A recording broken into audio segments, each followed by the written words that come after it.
ബിസ്മില്ലാഹി തവക്കൽതു അലല്ലാഹി വലാ ഹൗല വലാ ഖുവത ഇല്ലാ ബില്ലാഹിൽ അലിയിൽ അലീം. ഇത് മനസ്സറിഞ്ഞ് പറയുക, നിന്റെ പാർട്ടാണ്. അതുകൊണ്ട് വിമാനം വീഴാതിരിക്കൂല. അത് റബ്ബിന്റെ ഖളാ ആണ്. നീ ഇതൊക്കെ ചൊല്ലിയിട്ടാണ് വിമാനത്തെ കയറിയത്. എന്നാലും വിമാനം വീഴുമല്ലോ, വീഴാം. മനസ്സിലായില്ല? വിമാനം വീഴാതിരിക്കാൻ അങ്ങനത്തെ കണക്കേ ഇല്ല. മുഴുവൻ മോമിനിയങ്ങളായ സ്വാലിഹ്യങ്ങൾ സഞ്ചരിച്ച വിമാനമായിരിക്കും, എന്നാലും വീഴാം. കള്ളുടിയന്മാർ മാത്രമായിരിക്കും വിമാനത്തിൽ, അവർ വീഴാതിരിക്കാം. ഇതൊക്കെ നീ ഓതി വണ്ടി എടുത്തു, അത് നിന്റെ പാർട്ടാണ്. അത് അള്ളാഹു ചെയ്ത് തന്നോളണം എന്നൊന്നും ഇല്ല, അതിനൊന്നുമില്ല. അള്ളാഹു സുബ്ഹാനഹു വ തആല ചിലപ്പോൾ നേരെ എതിരെ ചെയ്യാം. വണ്ടി എടുത്ത് പുറത്തിറങ്ങിയപ്പോൾ വണ്ടി മുട്ടി. അപ്പം നീ അവിടെ പിന്നെ നിനക്കൊരു പരീക്ഷ ഉണ്ട്. എന്ത്? ഈ ഫാത്തിഹയിലും ഖദറിലൊന്നും ഒരു കാര്യമില്ല. ഞാൻ ഇപ്പോൾ ഇന്ന് സുബഹി നിസ്കരിച്ച് പടച്ചോനെ റബ്ബേ എന്ന് പറഞ്ഞിട്ട് വണ്ടി പുതിയ വണ്ടിയാണ് എടുക്കുക.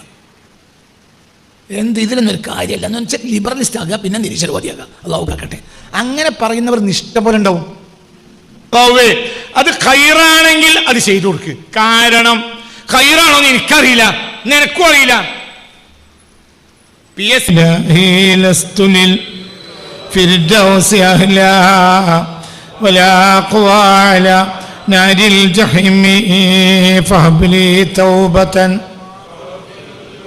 فإنك غافر ذنب العظيم.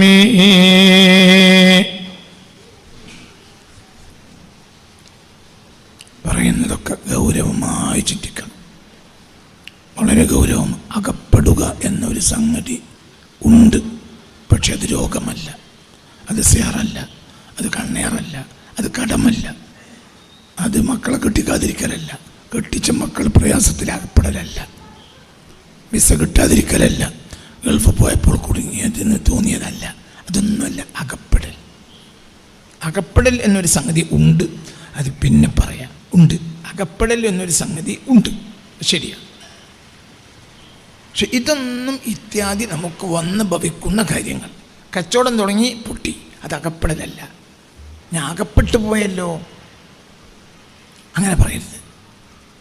ഇതൊന്നും അകപ്പെടൽ അല്ല. ഒരേ സാധനം രണ്ട് കടയിൽ, ആ കടയിൽ കച്ചവടം, ഈ കടയിൽ കച്ചവടമില്ല. എന്നാൽ ജനങ്ങൾക്ക് ഏറ്റവും നല്ലത് അടുത്തിട്ടും ഈ കടയിൽ വാങ്ങലാണ്. എന്നിട്ട് ജനങ്ങൾ ഇവിടുന്ന് വാങ്ങൂല, ജനങ്ങൾ അവിടുന്ന് അപ്പുറത്ത് നിന്നാ വാങ്ങുക. അതിൻ്റെ അപ്പുറത്താണ് അപ്പുറത്ത് കേബിളിന് കിടങ്ങ് കീറിയത്. എന്നിട്ടും ജനങ്ങൾ ചാടി കിടന്ന് അപ്പുറത്ത് പോയിട്ട് സാധനം വാങ്ങിയിട്ട് തിരിച്ച് സാധനം കൊണ്ട് ഇങ്ങോട്ട് ചാടും. ഇവിടെ കിടങ്ങില്ല, കുഴപ്പമില്ല, ഇവിടുന്നോട് വാങ്ങില്ല. അങ്ങനെയും വരും. അതിനും ചില കാരണങ്ങളുണ്ടാവും. അതിന് കാരണമില്ല എന്നില്ല, കാരണം ഉണ്ടാവും അതിന്. പക്ഷെ അതും അകപ്പെടലല്ല. അതൊരാൾ സിഹർ ചെയ്തതാണെങ്കിൽ അങ്ങനെ സംഭവിക്കും. സിഹർ ഉണ്ടാക്കാൻ അങ്ങനെ സംഭവിക്കും. സിഹർ എന്ന സംഗതിക്ക് അങ്ങനെയൊക്കെ ഫലമുണ്ടാവും. അള്ളാഹു സിഹറിനെ തൊട്ട് നമ്മളെ കാത്തി രക്ഷിക്കട്ടെ. അപ്പോൾ തന്നെ നഷ്ടം നിനക്കല്ല, സിഹർ ചെയ്ത ആൾക്കാണ്. നിനക്കെന്താ നഷ്ടം? ഇനി അത് സിഹറല്ല, പടച്ച തമ്പുരാൻ്റെ ഖളാ ആണെന്ന് വെക്കുക. ആ ഖളാഇനെ തട്ട ഒരാൾക്ക് കഴിയില്ല. അപ്പം അവിടെ നീ പേടിക്കണ്ട, അത് ഖളാ ആണ്. എന്തിനാ നീ പേടിക്കണം? മകന് സുഖമില്ല, മകൾക്ക് സുഖമില്ല, എന്തൊക്കെ ചെയ്ത് സുഖർ മാറിയില്ല, എന്തിനാ നീ പേടിക്കണത്? അത് അകപ്പെടലല്ല. കടം തീർന്നൊരു ദിവസം ആയുസ്സിൽ ഓർമ്മയില്ല, ആയിക്കോട്ടെ, അതും അകപ്പെടലല്ല. കടക്കാർക്ക് നീ റഹ്മത്ത് ചെയ്യണമെന്ന് മുസ്തഫ നബി ദുആ ചെയ്തിട്ടുണ്ട്. അപ്പം നീ റസൂലുള്ളാഹിന്റെ ദുആയിൽ ഉൾപ്പെട്ട ആളല്ലേ, നീ എന്തിനും പേടിക്കണം? ഇതൊന്നും അകപ്പെടലല്ല. ഇബ്രാഹിമ റബ്ബുഹു, ഇബ്രാഹിമിനെ അല്ലാഹു തആല പരീക്ഷിച്ചിട്ടുണ്ട്. അൽ ബഖറ. എന്തിനു പേടിക്കണം? അതൊന്നും അകപ്പെടലല്ല. അകപ്പെടൽ എന്നൊരു സംഗതി ഉണ്ട്, പിന്നെ പറയാം. ഉണ്ട്. ഇതൊന്നും അകപ്പെടലല്ല. ഇതൊക്കെ റബ്ബിൻ്റെ പരീക്ഷണങ്ങളാണ്. ആ പരീക്ഷണങ്ങളിൽ വലിയൊരു ശതമാനം അത് തോറ്റു, ഒരു ശതമാനം ആൾ ജയിക്കും. ആ ജയിച്ചാൽ അവർക്കാണ് അല്ലാഹു തആലാന്റെ പ്രതിഫലം. അത് ചിന്തിക്കണം. നിസ്കാരത്തിനല്ല, നിസ്കരിച്ചവർ വിജയിക്കും എങ്കിൽ ഒരുപാട് നിബന്ധനയാണ്. അതേസമയത്ത് അകപ്പെട്ട ഒരു പ്രയാസത്തിൽപ്പെട്ടപ്പോൾ ക്ഷമിച്ചവർ ജയിക്കും എന്ന കാര്യം ഉറപ്പാണ്. നിസ്കാരം കൊണ്ട് പറഞ്ഞപ്പോൾ പോലും അവിടെ സുബറിനെയല്ലേ മുന്തിച്ചത്? വസ്തഈനു ബിസ്സബ്രി വസ്സലാ, വസ്തഈനു ബിസ്സബ്രി വസ്സലാ, വസ്തഈനു ബിസ്സബ്രി വസ്സലാ, ബിസ്സലാത്തി വസ്സബ്രി എന്നല്ല. വസ്തഈനു നിങ്ങൾ സഹായം തേടണം റബ്ബിനോട്, ബിസ്സബ്രി ക്ഷമ കൊണ്ട്. അപ്പം നിങ്ങൾ ക്ഷമിക്കുന്നതിനനുസരിച്ച് സഹായം വരും.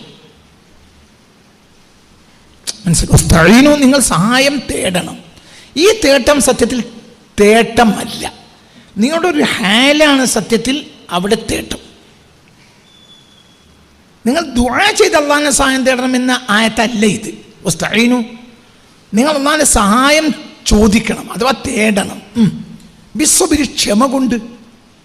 നിങ്ങൾ ക്ഷമ ഒരു സഹായത്തിൻ്റെ, ഞാൻ എൻ്റെ റബ്ബിന് വേണ്ടി അത് ക്ഷമിക്കുകയാണ്. ആ ക്ഷമക്ക് ഇനി അവിടെ പ്രാർത്ഥനയുടെ ആവശ്യം ഉണ്ടാവില്ല. വസ്തഈനു നിങ്ങൾ റബ്ബിൻ്റെ സഹായം തേടണം ബിസ്സബ്രി ക്ഷമ കൊണ്ട്. വസ്സല രണ്ടാം പാർട്ടാണ്. ഒന്നാം പാർട്ട് എന്താ? ക്ഷമയാണ്. നിസ്കാരമാവണമെങ്കിൽ ഭയങ്കര അമലുകളും പല ശുറൂത്തുകളും അതിനുണ്ട്, പല ഷർത്തുകളും അതിനുണ്ട്. നിസ്കാരമാവണമെങ്കിൽ ക്ഷമക്കൊന്നുമില്ല. ക്ഷമയായാൽ മതിയാവും. ക്ഷമയായാൽ മതിയാവും.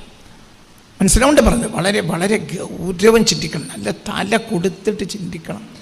എന്താണ് ഈ പറയുന്ന കാര്യങ്ങൾ എന്ന് ചിന്തിക്കണം, മനസ്സിലാക്കണം. മനസ്സിലായില്ലേ? വസ്തഈനു ബിസ്സബ്രി വസ്സലാ. നിസ്കാരത്തിന് അവിടെ സെക്കൻഡ് പാർട്ടാണ്. വസ്തഈനു നിങ്ങൾ സഹായം തേടണം ബിസ്സബ്രി ക്ഷമ കൊണ്ട്. അപ്പം അവിടെ പ്രാർത്ഥനയ്ക്ക് പോലും ആവശ്യമില്ല. നിങ്ങൾ എന്ത് ചെയ്താൽ മതി?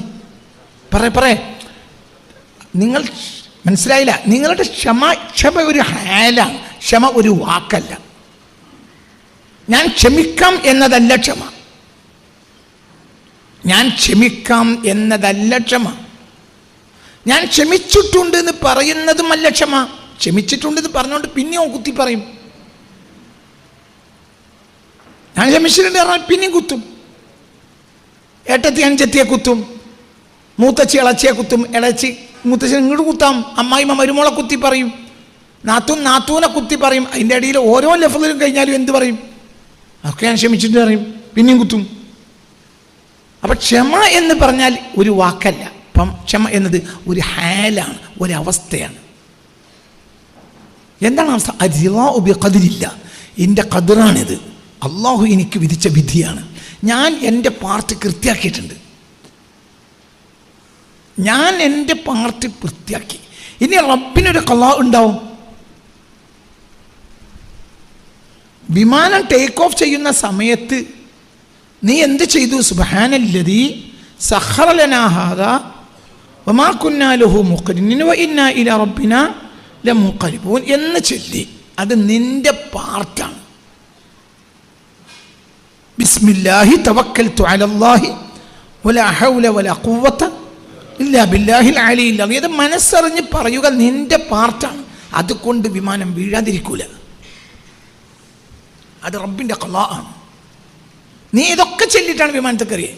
എന്നാലും വിമാനം വീഴുമല്ലോ, വീഴാം. മനസ്സിലായില്ല? വിമാനം വീഴാതിരിക്കാൻ അങ്ങനത്തെ കണക്കേ ഇല്ല. മുഴുവനും മോമിനീങ്ങളായ സ്വാലിഹ്യങ്ങൾ സഞ്ചരിച്ച വിമാനമായിരിക്കും, എന്നാലും വീഴാം. കള്ളുടിയന്മാർ മാത്രമായിരിക്കും വിമാനത്തിൽ, അവർ വീഴാതിരിക്കാം. നിങ്ങൾക്ക് പറഞ്ഞത് വളരെ ചിന്തിക്കണം. അതൊക്കെ അള്ളാഹുവിൻ്റെ ഹിക്മത്തുകളാണ്. ആ ഹിക്മത്തിന് മനസ്സിലാക്കാൻ നമുക്ക് കഴിയില്ല. ഒരു കോസ്റ്റൽ ഏരിയയിൽ താമസിച്ചവരൊക്കെ സ്വാലിഹ്യങ്ങളാണെങ്കിലും സുനാമി വരാം. അവർ തുണി അഴിച്ച് കിടക്കുന്ന തമ്മാടികളാണെങ്കിൽ സുനാമി വരാതെയും ഇരിക്കാം. അതൊന്നും നമ്മളെ മതത്തിൻ്റെ വിഷയമല്ല. നമ്മളെ മതം അത് വേറെ മതമാണ്. നമ്മളെ മതം ഖൈറാണെങ്കിലും ഷർറാണെങ്കിലും അത് ആരുടെ ഭാഗമാണ്? അള്ളാഹു. നമുക്ക് ഖൈറാണെങ്കിൽ നമ്മൾ അനുഭവിച്ച് ശുക്ർ ചെയ്യും, ഷർറാണെങ്കിൽ നമ്മൾ തൃപ്തിപ്പെട്ട് ക്ഷമിക്കും. ബസ്. നേട്ടം ദൈവത്തിൽ നിന്നും കോട്ടം പിശാചിൽ നിന്നും എന്ന് പറയുന്ന മതമുണ്ട്. അത് ഇസ്ലാം മതമല്ല. ഇസ്ലാം മതത്തിൽ ആറാമത്തെ കാര്യം എന്ന് പറയുന്നത് വലിയ വിഷയമാണ്. സത്യത്തിൽ മനസ്സിലായേ? ഡൂംസ്ഡേയുടെ വിഷയമല്ലേ സത്യത്തിൽ ഈമാൻ്റെ അവസാനത്തെ വാക്കാകേണ്ടത്. പക്ഷെ അത് 5ാമത്തെ വാക്കിയിട്ട് 6 പുറത്തേക്ക് തട്ടി. അൻ തുഅ്മിന ബില്ലാഹി വമലായികതിഹി വകുതുബിഹി വറുസുലിഹി വൽയൗമിൽ ആഖിരി വൽഖദ്രി ഖൈരിഹി വശരിഹി മിനല്ലാഹി തആല. ഇവിടെ ഖദറിനെ കൊണ്ടിട്ട് 6ലേക്ക് തട്ടി. യൗമുൽ ഖിയാമയെ 5ആക്കി, ഖദറിനെ 6ആക്കി. സത്യത്തിൽ അവസാനത്തെ ദിവസത്തെ അല്ലേ അവസാനം പറയേണ്ടത്? നിങ്ങൾ ഇതിൻ്റെ കൂടെ ഇല്ല. പിന്നെ എന്തേ ഇവിടെ ഖദറിനെ 6ാമത്തെ ആക്കിയത്? ഇതിലെല്ലാം പ്രധാനം ഖദറാണ്. ഖദർ പോലെ പ്രധാനം ഇനി ഒന്നുമില്ല. എന്താണ് ഈ ഖദർ? അതിൻ്റെ വിധിയായിരിക്കും എന്ന് പറയലല്ല. നീ ചെയ്യേണ്ടത് നീ ചെയ്യുക, എന്നാലും നീ വിചാരിച്ചോളണം എന്ന് വന്നോളണം എന്നില്ല. കാരണം മുദബ്ബിർ നീയല്ല, നിന്റെ റബ്ബാണ്. നീ അവൻ്റെ കേവല ഒന്നുമല്ലാത്തൊരു ദാസൻ മാത്രമാണ്. നിങ്ങൾ ഇതിൻ്റെ കൂടെ വരണം. നീ വളരെ ദുആ ചെയ്താണ് വണ്ടി കയറി. നീ രാവിലെ ഫാത്തിഹ ഓതാതെ ചാവി എടുക്കൂല. ഒരു ഫാത്തിഹ ഓതാതെ ചാവി എടുക്കരുത്, ഒരു സൂറത്തുൽ ഖദർ ഓതാതെ ചാവി എടുക്കരുത് എന്ന് ഞാൻ പറഞ്ഞ എത്രയോ ഡ്രൈവർമാർ ഈ കൂട്ടത്തിലുണ്ട്. എൻ്റെ അടുത്ത് വന്നവരോടൊക്കെ ഞാൻ പറയും, ഒരു ഖദർ സൂറത്ത് ഒരു ഫാത്തിഹ റസൂലുള്ളാഹിക്ക് ഓടിയിട്ട്, നമ്മൾ നേതാവ് മുസ്തഫ നബിയാണ്, നേതാവിനെ ഒരു അഭിവാദ്യം റസൂലുള്ളാഹിക്ക് നമ്മളെ വക്കുന്ന ഒരു ഹദിയ ഇലാ ഹദറത്തിൽ മുസ്തഫ സ്വല്ലല്ലാഹു അലൈഹി വസല്ലം അൽ ഫാത്തിഹ, ഒരു ഫാത്തിഹ റസൂലുള്ളാഹിക്ക് കൂടുക. പിന്നെ എന്ത് ചെയ്യുക? ഒരു ഖദർ സൂറത്ത് ഒരു പ്രത്യേകമായ സൂറത്താണ്. മനസ്സിലാവുകൊണ്ട് പറഞ്ഞത് വല്ലാത്തൊരു സൂറത്താണ്. അപ്പോൾ അതിന് ഒരുപാട് ഗുണങ്ങളുണ്ട്. അതിൽപ്പെട്ടൊരു ഗുണമാണ് എന്ത്? അപകടങ്ങൾ കുറയാന്നൊക്കെ അതിൻ്റെ ഗുണത്തിൽപ്പെട്ടതാണ്. ഇതൊക്കെ നീ ഓതി വണ്ടി എടുത്തു, അത് നിൻ്റെ പാർട്ടാണ്. അത് അള്ളാഹു ചെയ്ത് തന്നോളണം എന്നൊന്നും ഇല്ല, അതിനൊന്നുമില്ല. അള്ളാഹു സുബ്ഹാനഹു വ തആല ചിലപ്പോൾ നേരെ എതിരെ ചെയ്യാം. വണ്ടി എടുത്ത് പുറത്തുനിറങ്ങിയപ്പോൾ ഡിം, വണ്ടി മുട്ടി. അപ്പം നീ അവിടെ പിന്നെ നിനക്കൊരു പരീക്ഷ ഉണ്ട്. എന്ത്? ഈ ഫാത്തിഹയിലും ഖദറിലൊന്നും ഒരു കാര്യമില്ല. ഞാൻ ഇപ്പോൾ ഇന്ന് സുബഹി നിസ്കരിച്ച് പടച്ചോനെ റബ്ബേ എന്ന് പറഞ്ഞിട്ട് വണ്ടി പുതിയ വണ്ടിയാണ് എടുക്കുക. എന്ത് ഇതിലൊന്നും ഒരു കാര്യമല്ല എന്ന് വെച്ചാൽ ലിബറലിസ്റ്റ് ആകുക, പിന്നെ നിരീശ്വരവാദിയാകുക. അള്ളാഹു കാക്കട്ടെ. അങ്ങനെ പറയുന്നവർ ഇഷ്ടം പോലെ ഉണ്ടാവും. മനസ്സിലാവേണ്ടി പറഞ്ഞത്, നേട്ടം കിട്ടുമ്പോൾ മാത്രം പടച്ചോൻ്റെ ആളാകുക, കോട്ടം വന്നാൽ പിന്നെ പടച്ചോൻ ഒഴിവാക്കുക, അങ്ങനത്തെ ഒരു അവസ്ഥയുണ്ട്. വമിനൻ നാസി മൻ യഅ്ബുദുല്ലാഹ അലാ ഹർഫിൻ ഫഇൻ അസാബഹു ഖൈറുൻ ഇത്മഅന്ന ബിഹി വഇൻ അസാബതഹു ഫിത്നത്തുൻ ഇൻഖലബ അലാ വജ്ഹിഹി. അതാ സൂറത്ത് ഹജ്ജ്. അതെനിക്കറിയാം, എടുക്ക് ആയതെടുക്ക്. എന്താണ് പറഞ്ഞത്? വമിനൻ നാസി മൻ യഅ്ബുദുല്ലാഹ അലാ ഹർഫിൻ, തെല്ലിൽ നിന്ന്, തെല്ല് അഗ്രഭാഗം, തെല്ല് എന്ന് പറഞ്ഞാൽ ഇത്, ഇതിൻ്റെ ഈ ഇടത് ഭാഗം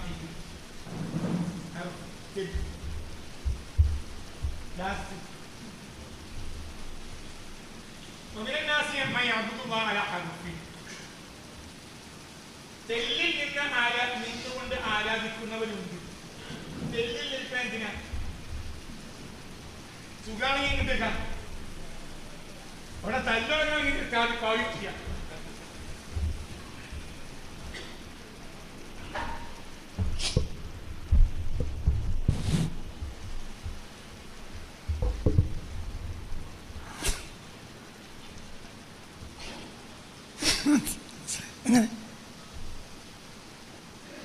രണ്ട് വാതിലുള്ള ഒരു ഹാളിൽ ഒരു പ്രശ്നം നടന്ന നേരത്ത് ഈ വാതിൽക്കൽ നിൽക്കുന്ന ആളുകളോട് ആ കൂട്ടത്തിൽപ്പെട്ട ഒരാൾ പറഞ്ഞു, ഈ വാതിൽക്കൽ നിന്ന് വരുന്ന നിങ്ങൾ നോക്കിക്കോളി, അവിടെ ഞാൻ നോക്കാറുണ്ട്. 10 കൊല്ലം മുന്നോട് ഒരാൾ പറഞ്ഞ കഥയാണ്. അങ്ങനെ എന്ത് ചെയ്തു? മറ്റേ ഭാഗത്ത് ശത്രുക്കൾ വരുന്നത് നോക്കാൻ വേറൊരുത്തൻ അങ്ങോട്ട് പോയി. അപ്പൊ ഇവർ വിചാരിച്ചു അയില വരുന്ന ഓൻ നോക്കണ്ടാവും. ഓൻ അയില പാഞ്ഞ് അയില വന്ന ആളുകളും ഇവിടെ തല്ലി.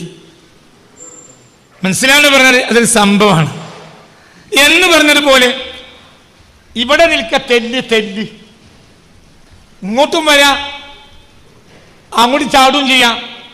വമിനന്നാസി, മനുഷ്യരിലുണ്ട് ചില ആളുകൾ, യഅ്ബുദുല്ലാഹ, അവർ അള്ളാഹുവിനെ ആരാധിക്കുന്നു. അലാ ഹർഫിൻ, ഹർഫിൽ നിന്നിട്ട് തെല്ല്.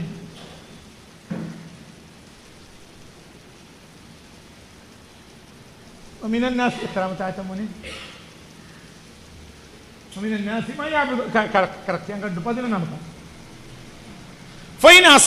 ഈ വ്യക്തിക്ക് ഈ വ്യക്തിക്ക് ലഭ്യമായാൽ ഖൈറ് ലഭ്യമായാൽ ഇത്മഅന്ന ബിഹി, അവൻ നല്ല റാഹത്തോടു കൂടെ ഒരു റാഹത്തിലേക്ക് അവിടുന്ന് നീങ്ങി സന്തോഷത്തിൽ അവിടെ നിലനിൽക്കും. വൈൻ അസാബത്തു ഫിത്നത്തുൻ, കോട്ടമാണ് ഭവിച്ചതെങ്കിലോ ഇൻകാല ബഅല വജി, നേരെ അട്ടിമറിയും. ഇതിൽ കൂടിയിട്ടൊന്നും വലിയ കാര്യമൊന്നുമില്ല.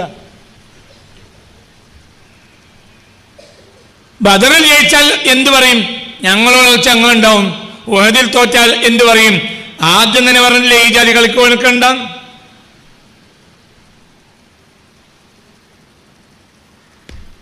മനസ്സിലായില്ല? ചിന്തിക്ക്. അതന്നെ ഞാൻ പറയുന്നത്, ഈ കളിക്ക് നമ്മൾ വെനക്കണ്ട അങ്ങനെ പറയും. നേരെ അപ്പുറത്തേക്ക്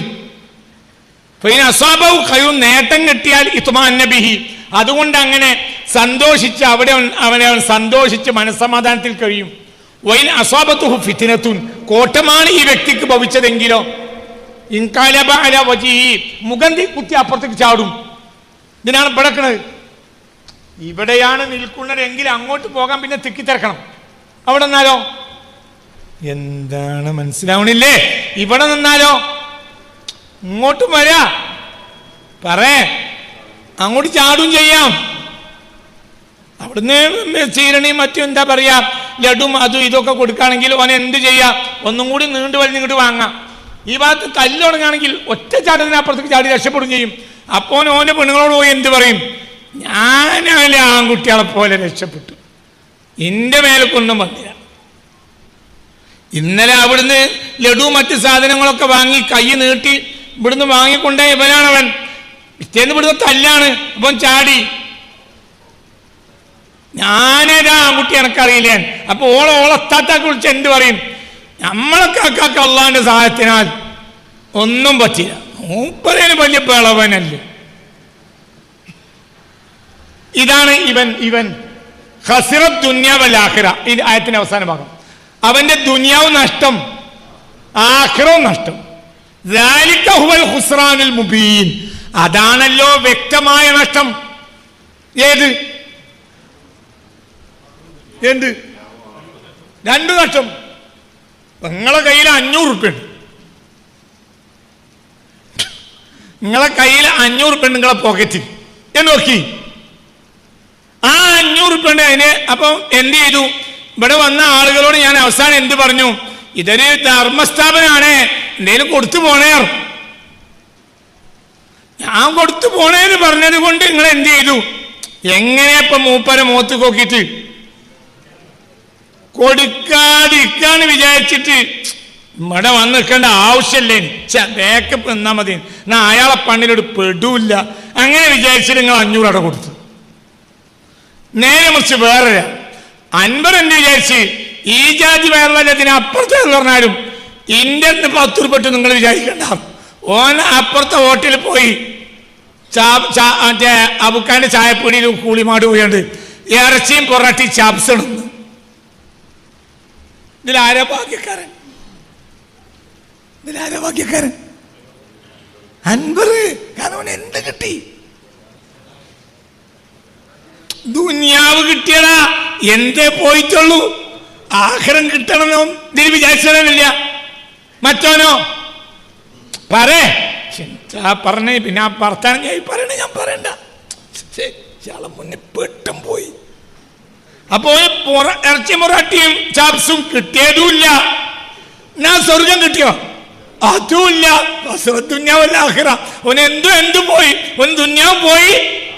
ദാലിക ഹുവൽ ഖുസ്റാനുൽ മുബീൻ, അതാണല്ലോ ഏറ്റവും വലിയ നേട്ടം. ഏത് ദുന്യാവാക്കും രണ്ട് പോകൻ, അതല്ലേ വലിയ നേട്ടം. അങ്ങനെ ചില ആളുകളുണ്ട്, അവരങ്ങോട്ട് ചാടും ഇങ്ങോട്ട് ചാടും. മുഅ്മിൻ അങ്ങനെയല്ല. മുഅ്മിൻ എന്താണെങ്കിലും അവിടെ ക്ഷമിക്കും. തലേന്ന് പള്ളിയിൽ നിന്ന് വന്നപ്പോ നല്ല ചീരനുണ്ട്, പിറ്റേന്ന് പള്ളിയിൽ വന്നപ്പോ കുപ്പായത്തിന്റെ കയ്യില്ല. എന്റെ അവിടെ തല്ലുണ്ടായി അടി, അതൊന്നും പറയണ്ട, വേഗം സോപ്പ് എടുക്കുക, ഞാൻ കുളിക്കട്ടെ.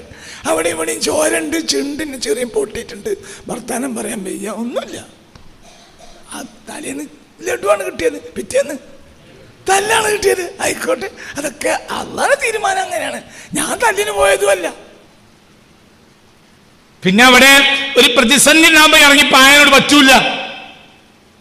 ഞാനവിടെക്കാണ്, ഞാൻ പോയത് കള്ളുഷാപ്പിലല്ലല്ലോ, ഞാൻ അള്ളാന്റെ വീട്ടിലാണ് പോയത്. പക്ഷെ സ്വാഭാവികമായി അവിടെ തല്ലുണ്ടായി പോയി, ഞാൻ തല്ലുണ്ടാക്കാൻ പോയതുമല്ല. പിന്നെ പോലീസ് വന്നു, പ്രശ്നമായി.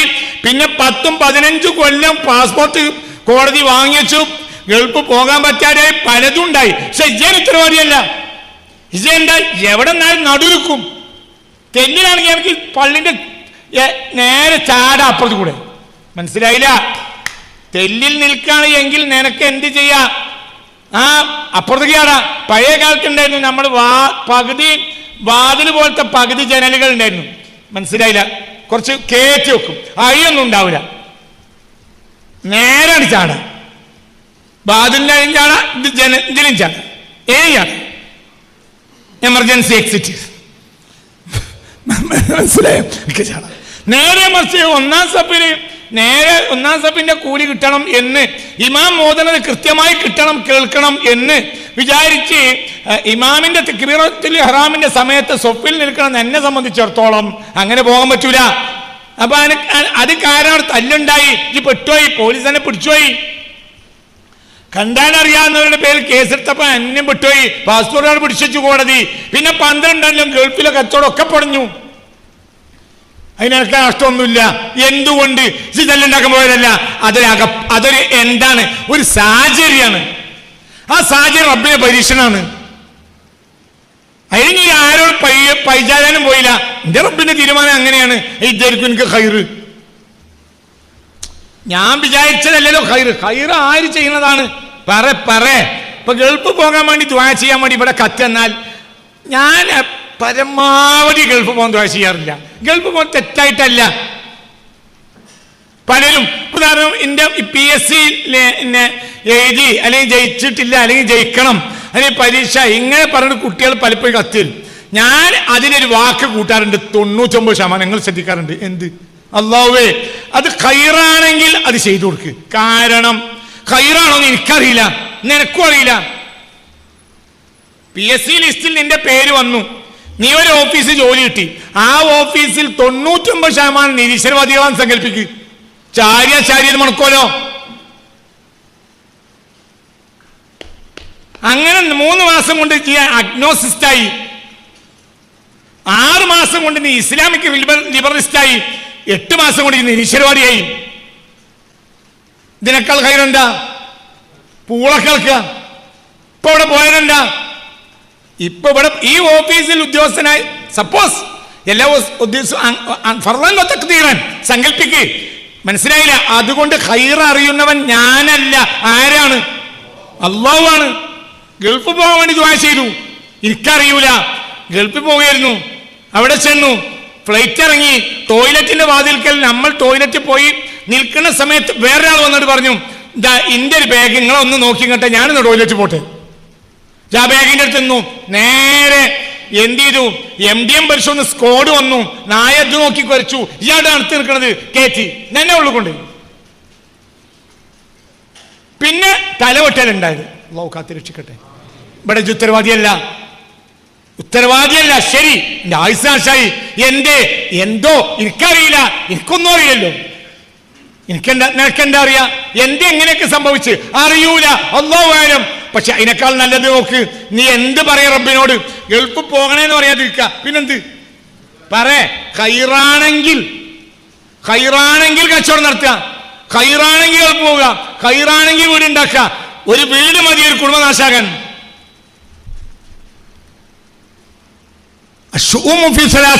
3 കാര്യത്തിൽ അവലക്ഷണങ്ങൾ സംഭവിക്കും. മനസ്സിലായില്ല? ഏതൊക്കെ? ഫിദ്ദാരി വദ്ദാബത്തി വൽ മർഅ. ഒരു വീടിൽ അവലക്ഷണം സംഭവിക്കാം. ഒരു വാഹനം വാങ്ങിയാൽ ആ വാഹനം മതിയാവും തൊലയാന്. ഒരു പെണ്ണെട്ടിയാൽ അത് മതിയാവും തൊലയാന്. മനസ്സിലായി? നോക്കുന്ന അത് അങ്ങോട്ടും ഇങ്ങോട്ടൊക്കെ വരും. പെണ്ണിനാൽ ആണിന് സംഭവിക്കും, ആണിനാൽ പെണ്ണും സംഭവിക്കും. എല്ലാത്തിനും ചേർച്ച ഉണ്ടാവില്ല. ഗോതമ്പ് നല്ലതാണ്. മലബാറിലെ ഭൂമി നല്ലതാണ്. ഗോതമ്പിന്റെ വിത്ത് നല്ലതാണോ അല്ലേ? അല്ല, നിങ്ങൾ കമ്പ്യൂട്ടർ അടിച്ച് നോക്കിയാൽ നല്ലതാണോ അല്ലേ? ഗോതമ്പിന്റെ വിത്ത് നല്ലതാണോ അല്ലേ? ആണ്. മലബാറിലെ മണ്ണ് നല്ലതാണോ അല്ലേ? പക്ഷെ ആ മണ്ണിൽ ഈ വിത്തിട്ടാൽ കെട്ടട് പോവും. അതിനേക്കാൾ നല്ലത് അത് കുത്തിച്ച് ചപ്പാത്തി ഉണ്ടാക്കലാണ്. അതേലും നിന്ന ആ മണി കിട്ടും. എന്റെ ഗോതമ്പ് അല്ലേ? ഗോതമ്പ് അല്ലേ? ആണ്. മലബാറിലെ ഭൂമി അല്ലേ? ആണ്. പക്ഷെ അത് പൂളൊക്കെ നല്ലതാണ്, ചേമ്പിന് നല്ലതാണ്, നെല്ലിന് എണ്ണയാണ്. എന്തിനല്ല അല്ല? ഗോതമ്പ് അവിടെ യോജിക്കൂല. യോജിപ്പറ സംഗതി ഉണ്ട്. നിങ്ങൾ എന്താ അങ്ങനെ പറയുന്നത്? കുറച്ച് ലിബറച്ചിൽ ഉണ്ടാവും, അന്തംഗമ്മികള്. എല്ലാവർക്കും ഇപ്പൊ അന്തല്ലല്ലോ. എന്താ പെണ്ണിനെ പറ്റി നിങ്ങൾ പറഞ്ഞു? എടാ, എല്ലാ ഭൂമിയിലും എല്ലാ വിത്തും പറ്റൂല. അവൾ കൃഷിഭൂമിയും നീ വിത്തുള്ളവനുമാണ്. നിസാഉക്കും ഹർസുല്ലക്കും, അവൾ കൃഷിഭൂമിയാണ്, നിന്റെ കയ്യിൽ വിത്തുണ്ട്. ചില സ്ഥലത്ത് വിത്ത് പാഴായി പോവും. എല്ലാ വിത്തും എല്ലാ മണ്ണിനുമല്ല, എല്ലാ മണ്ണും എല്ലാ വിത്തിനും ഉള്ളതുമല്ല. ഇത് നാച്ചുറൽ സിസ്റ്റമാണ്. ചില അന്തംഗമ്മികൾ ചോദിക്കും, എന്താ അങ്ങനെ? ഇവിടെ ക്ലിപ്പ് എടുക്കാം, ഇവിടെ ഒരാൾക്ക് പറയാം എന്ത് ഇപ്പൊ പെണ്ണിട്ടുമ്പോഴൊന്ന് കുഴപ്പം വരും അത്രയാണ്. അപ്പൊ അവിടെ ദ്വാ ചെയ്യണം. എന്ത് പടച്ചോനെ ഖൈറാണെങ്കിൽ, ഇല്ലെങ്കിൽ ആ പെണ്ണിന് വേറെ പുതിയാപ്പിള ഖൈറായതിനെ കൊടുക്ക്, എനിക്ക് ഖൈറായ പെണ്ണിനെ കൊണ്ടാ. ഖൈററിയുന്നവൻ ആര് മാത്രം? അത് ഉറപ്പിക്ക്. ഖൈററിയുന്നവൻ ആര് മാത്രം? അല്ലാഹ്. പിന്നാലെ വളരെ ചിന്തിക്കണം, തല കൊടുത്ത് ചിന്തിക്കണം. ഇപ്പൊ ഇവിടെയൊക്കെ നീ അകപ്പെടാം. ഇങ്ങോട്ട് നോക്ക്, അകപ്പെടാം. നമ്മളെ ക്ലാസ്സിൽ സ്ഥിരമായി വന്നിരുന്ന ഒരാൾ ഉണ്ടായിരുന്നു. എന്ത് കാര്യത്തിലും അയാൾ മുന്നിലുണ്ടാവും, എന്ത് കാര്യത്തിലും. അയാൾ കർണാടകയിൽ വിമാനാപകടത്തിൽ മരിച്ചുപോയി. അത് ഞാൻ ഓർക്കാത്തൊരു സമയമില്ല. ഒരു കാര്യം പറഞ്ഞാൽ എന്ത് പറഞ്ഞാലും അയാളത് മുന്നിലുണ്ടാവും. അങ്ങനെ ഒരു മനുഷ്യനായിരുന്നു, മരിച്ചു. ചിന്തിക്ക്, നല്ല മനുഷ്യനായിരുന്നു, വളരെ സ്വാലിയ മനുഷ്യനായിരുന്നു. വിമാനാപകടം സംഭവിച്ചു, മരിച്ചു. നല്ല മനുഷ്യൻ മരിച്ചുപോയി. അതെന്ത്? അതൊക്കെ റബ്ബിൻ്റെ തീരുമാനമാണ്. അവിടെ കുടുംബവും ബന്ധുക്കളുമായി നമ്മൾ അവിടെ എന്ത് ചെയ്യണം? ക്ഷമിക്കണം. ഇയാൾ സ്വാലിയാണെങ്കിൽ മരിച്ചപ്പോൾ എന്താ പ്രശ്നം? എന്താണ് ഈ മരണം? എന്താ മരണം? എന്താ മരണം? എന്താ മരണം? മരണം എന്നാൽ എന്താണ്? മരണം എന്നാൽ ഒരു വീട്ടിൽ നിന്ന് മറ്റൊരു വീട്ടിലേക്ക് മാറലാണ്. അത്രയും മരണോ? എന്താ മരണം? മിൻ മൻസിലിൻ ഇലാ മൻസിലിൻ. ഒരു വീട്ടിൽ നിന്ന് പറയാം, ഒരു വീട്ടിൽ നിന്ന് മറ്റൊരു വീട്ടിലേക്ക് മാറാനില്ല. എന്താ പ്രശ്നം? അതിലെന്ത് പ്രശ്നം? എന്താ പ്രശ്നം? കഴിഞ്ഞ വെള്ളിയാഴ്ച ഞാൻ ഈ ക്ലാസ് എടുക്കുമ്പോൾ എൻ്റെ അമ്മായിമ്മ ജീവിച്ചിരിപ്പുണ്ട്. ഒരു വഫാത്തായി. 95 വയസ്സുണ്ടായിരുന്നു. അള്ളാഹുവിற்கு പുറത്തു കൊടുക്കട്ടെ. നല്ലൊരു സ്ത്രീയായിരുന്നു. അള്ളാഹുവിற்கு പുറത്തു കൊടുക്കട്ടെ. അങ്ങനെ അതിലെന്താ പ്രശ്നം? എന്താണ് അതിലെന്താ വിഷയം? അവർ മറ്റൊരു വീട്ടിലെത്തി. നമ്മൾക്ക് അവരോട് വലിയ ഇഷ്ടമായിരുന്നു. പിന്നെ നമ്മളെക്കാൾ വലിയവനായ റബ്ബിന് ഇഷ്ടമല്ലാതിരിക്കുമോ? ഒരാൾക്ക് അവരോട് വെറുപ്പില്ല, എല്ലാവർക്കും അവരോട് ഇഷ്ടമായിരുന്നു. അതിന് അപ്പം അള്ളാഹ്ക്ക് അവരോട് ഇഷ്ടം ഉണ്ടാവും. അള്ളാഹ്ക്ക് ഇഷ്ടമില്ലാത്ത ഒരാളോട് മറ്റുള്ളവർക്ക് ഇഷ്ടം ഉണ്ടാവില്ല. നിങ്ങൾ ഇവിടെ വളരെ ചിന്തിക്കണം. ഇതൊന്നും നിൻ്റെ കയ്യിലില്ല. നിന്റെ തീരുമാനവും അല്ല. നമുക്കൊന്നും അറിയില്ല. നമ്മൾ എന്ന് പറഞ്ഞാൽ എന്താ? ഞാനൊറ്റ കാര്യം പറയാം. അപ്പം ആ പറമ്പിൽ നിന്ന് ഇതിൻ്റെ താഴെയുള്ള പറമ്പിലേക്ക് ഒരു ആലാത്ത് കയറ് കെട്ടി. ഒരു ഉദാഹരണം പറയാം. ഞാൻ ഭൗതിക ശാസ്ത്രത്തിൻ്റെ ഉദാഹരണം പറയും. നിങ്ങളെൻ്റെ കൂടെ ഉണ്ടോ? ഇല്ല. നിങ്ങളെൻ്റെ കൂടെ ഉണ്ടോ? ആധുനിക പഠനങ്ങൾ, ഭൗതിക ശാസ്ത്ര പഠനങ്ങളെക്കുറിച്ച് ഒരു ഉദാഹരണം പറയാം. എല്ലാത്തിനെ പറ്റി ഒരു ഉദാഹരണം പറയാം. അത് മതിയാവും. അപ്പം ആ ഉദാഹരണം അതിന് മതിയാവും. അപ്പോൾ ഈ നമ്മൾ കാണാത്ത അങ്ങേ പറമ്പിൽ നിന്ന് ഒരു കയറ് ഇതിൻ്റെ താഴെയുള്ള പറമ്പിലേക്ക് കെട്ടി. ഈ പറമ്പിൻ്റെ ആ കയറിൻ്റെ തുടക്കത്തിൽ കുട്ടികൾ, വെക്കേഷൻ കാലല്ലേ, കുട്ടികൾ കളിക്കുന്നുണ്ട്. അവിടെയും കുട്ടികൾ എന്ത് ചെയ്യുന്നുണ്ട്? ഈ കയറുമ പിടിച്ചിട്ട് കുട്ടികൾ അങ്ങോട്ടും ഇങ്ങോട്ടും ഊഞ്ഞാലാടും പോലെ കളിക്കുന്നുണ്ട്. ഇത് നമ്മൾ കണ്ടിട്ടില്ല. ഇത് രാവിലെ തുടങ്ങിയതാ ഈ കളി. അതിനിടയിൽ ഒരു 4 or 5 കാക്ക വന്നിട്ട് ഈ കയറിൻ്റെ നടുവിൽ ഇങ്ങനെ ഇരുന്നു. പിന്നെയാണ് നമ്മൾ വരുന്നത്. അപ്പം നമ്മളിങ്ങനെ കാണുമ്പോൾ എന്താ സംഭവിക്കുന്നത്? ഒരു 4, 5, 6, 5, 8 കാക്കകൾ ഇരുന്നിട്ട് എന്ത് ചെയ്യുന്നുണ്ട്? ആടുന്നുണ്ട്. അപ്പോൾ ഇതാണ് ശാസ്ത്രം. അപ്പം നമ്മൾ വിധി എഴുതി. എന്ത് എന്ത്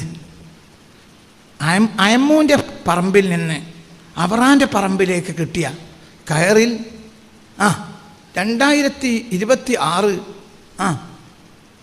എത്രാം തീയതി? എത്ര? മെയ് 22-ാം തീയതി രാവിലെ 7 മണിക്ക് കുറച്ച് കാക്കകൾ വന്നിരിക്കുകയും ആ കയർ നിതാന്തമായി അത് കുറേ നേരം ആ കയർ അങ്ങോട്ടും ഇങ്ങോട്ടും ആടിക്കളിക്കുകയും ചെയ്തു. ഇതാണ് ശാസ്ത്ര പഠനം. തിരിഞ്ഞില്ല. ഇതിനാണ് ശാസ്ത്രം. പുറത്ത് പറയേണ്ട. ഇതാണ് ശാസ്ത്രം. ആ വോട്ടെടുത്തും ചെയ്തു. എന്നിട്ട് എന്ത് ചെയ്തു? സ്പെഷ്യൽ ടീമിന് വിട്ടു. ഇത്തരം കാക്കകൾ പുതിയ മുഖ്യമന്ത്രിയോട് പറഞ്ഞു കാക്കകളെ നിയന്ത്രിക്കണം. മനസ്സിലായില്ല? മറ്റേ അവറാങ്കാക്കാനല്ല.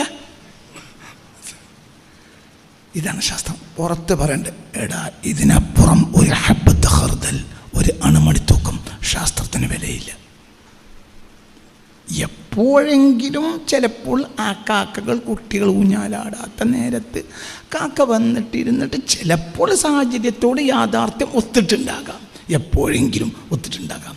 പക്ഷേ എപ്പോഴും ഒത്തോളുന്നില്ല. സത്യത്തിൽ കയറ് ആടാനുള്ള കാരണം അപ്പുറത്തെ വീട്ടിലും ഇപ്പുറത്തെ വീട്ടിലും വെക്കേഷൻ കാല കുട്ടികൾ ഊഞ്ഞാലാടി കളിക്കണോണ്ടാണ്.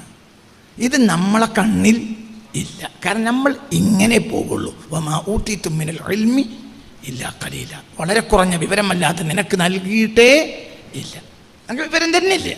ജി പറയണോ ഞാൻ ആലിമുൽ അല്ലാമയാണ്, ആലിമുൽ അല്ലാമെന്ന് ജി പറഞ്ഞോ? നോട്ടീസിൽ എഴുതിക്കോ. എൻ്റെ വാപ്പ പറയും സാദാത്യങ്ങളും ആരിഫ്യങ്ങളും പങ്കെടുക്കുന്നു എന്ന് നോട്ടീസ് ഇറങ്ങിയിരുന്നു അക്കാലത്ത്, വാപ്പയ്ക്കുള്ള കാലത്ത്. അപ്പോൾ വാപ്പ പറയും നമ്മളെ ആരിഫിൻ്റെ ലേറ്റ് ആൻഡ് സൗണ്ട് ആകാൻ സാധ്യതയുണ്ട് എന്ന് പറയും. അക്കാലത്ത് ഞങ്ങളുടെ നാട്ടിൽ ലേറ്റ് ആൻഡ് സൗണ്ടൊക്കെ വാടക കൊടുത്തിരുന്നത് ആരിഫ് എന്നൊരു ബാല്യക്കാരനാണ്. അപ്പം നോട്ടീസിൽ ആരിഫ്യങ്ങളും പങ്കെടുക്കുന്നു എന്ന് പറഞ്ഞാൽ ബാപ്പ പറയും മിക്കവാറും ആരിഫിൻ്റെ ലേറ്റ് ആൻഡ് സൗണ്ട് ആയിരിക്കും ഒരു കൊണ്ടുപോയിട്ടുണ്ടാകുക. നീ ഇപ്പം അങ്ങനെ എഴുതേണ്ട ആവശ്യമില്ലല്ലോ. മനസ്സിലായില്ല? അതായത് ഇജ് ആരിഫാന്ന് വിചാരിച്ചോ ആരിഫാവൂല. ആരിഫിനെ എനിക്കറിയാലോ. ആരിഫ് നമ്മൾ ആ പാലുണ്ടുള്ള ആരിഫ് ലേറ്റ് ആൻഡ് സൗണ്ട്. നിങ്ങൾക്ക് പറഞ്ഞത് മനസ്സിൽ വളരെ തല കൊടുത്ത് ചിന്തിക്കണം. നിനക്ക് വിവരമില്ല, എനിക്ക് വിവരമില്ല. സ്വഹാബികളോട് അഭിമുഖീകരിച്ച് ഖുർആൻ പറഞ്ഞത് വമാ ഊതീതും മിനൽ ഇൽമി ഇല്ലാ ഖലീല. നിങ്ങൾക്ക് നിങ്ങൾ അപ്പോൾ സംബോധിതരാരാ? നിങ്ങൾ എന്ന് ഖുർആൻ പറയുമ്പോൾ സംബോധിതരാരാ? സ്വഹാബുൻ നബിയിൽ മുസ്തഫ. ലോകത്തെ ഏറ്റവും വലിയ മഹാന്മാരായ സ്വഹാബികളോട് പോലും ഖുർആൻ പറഞ്ഞത് വളരെ കുറഞ്ഞ വിവരമല്ലാതെ നിങ്ങൾക്ക് നൽകിയിട്ടേ ഇല്ല.